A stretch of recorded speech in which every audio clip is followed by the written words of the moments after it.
சின்னம்மா அம்மா எங்க? பஞ்சு கழிவு கூட சேர்ந்து கல்யாண வீட்டுக்கு முதல்ல போயாச்சுங்க. அது சரி, உன் தங்க நெக்லஸ் எங்க? ஒரு மாதிரி ஃபேன்சி நெக்லஸ் போட்டிருக்க. அது வந்து நீ இழுக்கத பார்த்தா சரியில்லையே. என்ன நடந்து சொல்லு, எதனாலும் சொல்லு. நேத்து என்ன நடந்துச்சு தெரியுமா? நீங்க மட்டும் எப்படி இவ்வளவு ஸ்லிம்மா சூப்பரா இருக்கீங்க? என்ன எதுவும் காரியம் ஆகணுமா? நாளைக்கு ஒரு கல்யாண வீட்டுக்கு போக வேண்டியிருக்கு.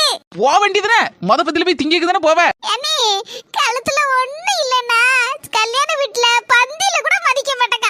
சாம்பார ஊத்துனா ரசத்தை வாரி ஊத்துதா, ரசத்தை ஊத்துனா தண்ணியை காட்டிட்டு போறா. அதனால உங்க நெக்லஸ் அன்னைக்கு மட்டும் கொடுத்தீங்கன்னா போட்டுட்டு வீடு சாயந்தரம் கொண்டு வந்து தந்துருவேன்.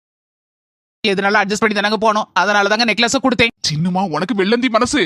ஆனா என் தங்கச்சி கொண்டு போய் அப்படியே அட வைப்பா, அடுத்தால வித்து போடுவா. அப்படியேப்பட்ட ஆளாக்கும். அதனால என்கிட்ட கேட்காம எதையும் செய்யாத சரியா? எதையும் அவசரப்பட்டு கொடுத்துக்கிட்டு பின்னால மனஸ்தாபம் வரதோட முதல்ல கொடுக்காம இருக்குது நல்லது.